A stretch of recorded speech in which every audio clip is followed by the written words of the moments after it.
In this video, I want to show you how you can get out of a negative thinking state into a positive, constructive thinking state without forcing yourself in an unnatural kind of way.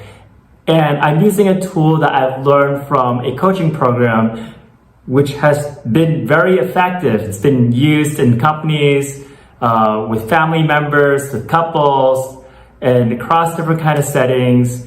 And it's also very helpful for individuals too, to be able to coach themselves from a lower level, negative level of thinking to a more positive level of thinking. I've used this for myself. Recently, I got into a negative spiral and it really helped me to get out of it. And I used this for my clients and I really could see how useful and effective it is. So I'm really happy to share this with you. I think we've all been there before where we're just feeling like we're stuck in a negative thinking and emotional state, and it's hard to get ourselves out. We feel like we're locked in, and we try to force positive self-talk on ourselves, constructive self-talk on ourselves, but it just does not work. It feels really forced and unnatural. We really want to snap ourselves out of that state, but we just find ourselves coming right back in. So this approach is a very process-oriented, step-by-step approach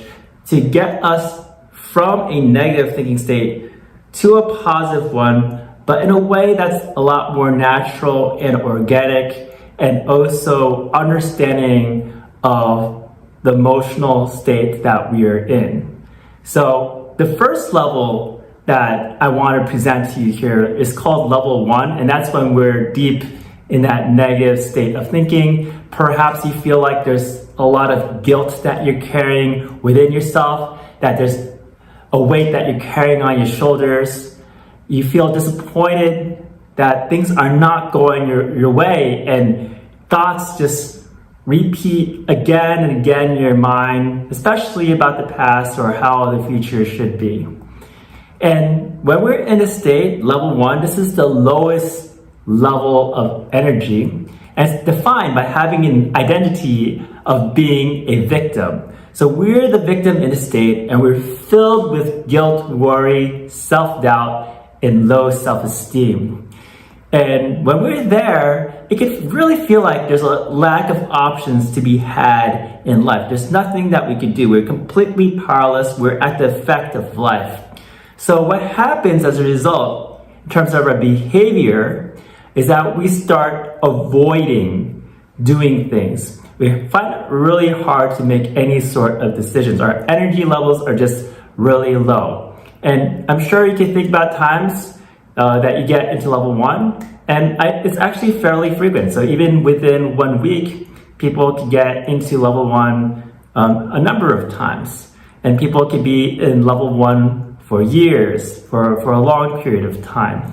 In order to overcome this level, you need to go through the level. You can't just push yourself past this level. You want to be able to process the energy behind it.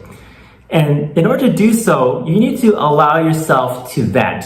You need to allow yourself to be able to feel your feelings, to let the feelings sit there and be one with those feelings.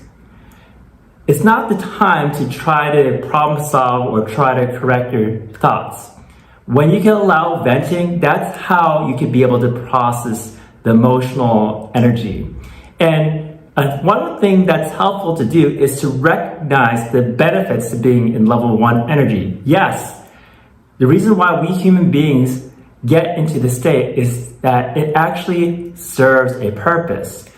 Number 1, it helps us to conserve energy. So when we get into level 1, we tend to withdraw from things so that we could conserve energy, so that we could do the healing work and not try to overextend ourselves. Another benefit is that when we're in level 1 energy, people can see that we're down, and it's kind of a call for help and support from others. Another benefit is, I find personally when I'm in level 1, that I really get in touch with my emotions and my needs. There's things that in my life that I could feel like I am lacking or I feel unsatisfied, And when I'm feeling particularly vulnerable at level 1, that's when I am aware very keenly in my bones what my needs are. When life feels like it's going well, I'm going like la-di-da in my life, I kind of lose track of my own needs. And also another thing is when things go well for a long time, you're feeling content, it can actually be easy for you to lose your empathy. And when you go through sad periods in your life, you can start to much more easily empathize with others' plights as well. Now, it's also important to keep in mind the drawbacks to level 1 energy. So after you take some time to really process level 1 energy, it's also important to kind of look at what are the issues with being in level 1. Well, when you're in level 1, you're powerless. You're not taking action in your life. You're not being an agent in your life and doing what you can to make a difference. The key thing about this tool is to be able to consciously process level 1 energy. To be there consciously, to allow yourself to have those emotions. And when you are able to do so, then you can move on to level 2. There's that saying, what you resist persists. So if you are unconscious of being level 1 energy and you resist being in that energy, and we try to superficially try to bypass being in level 1, that energy, that level 1 energy stays. It's important to be able to process those emotions, to accept that they are there, that they exist, and to validate them and even see their purpose. And only by doing that, we're able to get on to the next level, which is level 2. So let's talk about level 2 energy. Level 2 energy is the belief that we are the fighter.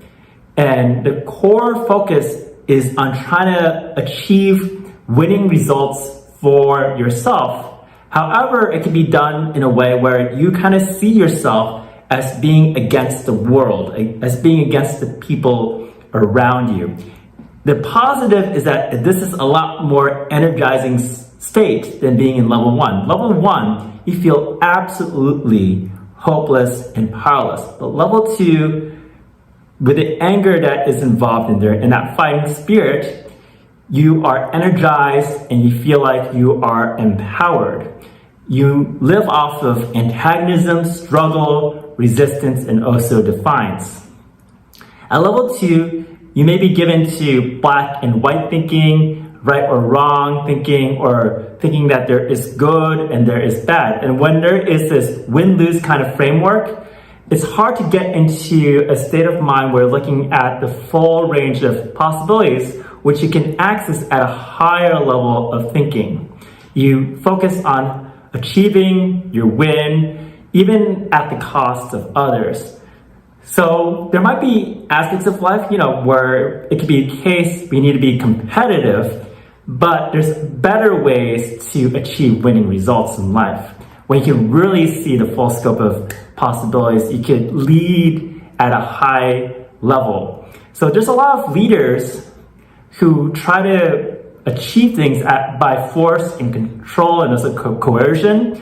And a lot of leaders in the world use level 2 energy. They're focused on what's wrong, what's broken, and who's to blame. So everyone gets into that level 2 energy phase, and if you really feel like it can be very energizing in the moment. However, there's also issues with being at level 2 energy. So I shared some of the benefits of being at level 2 energy.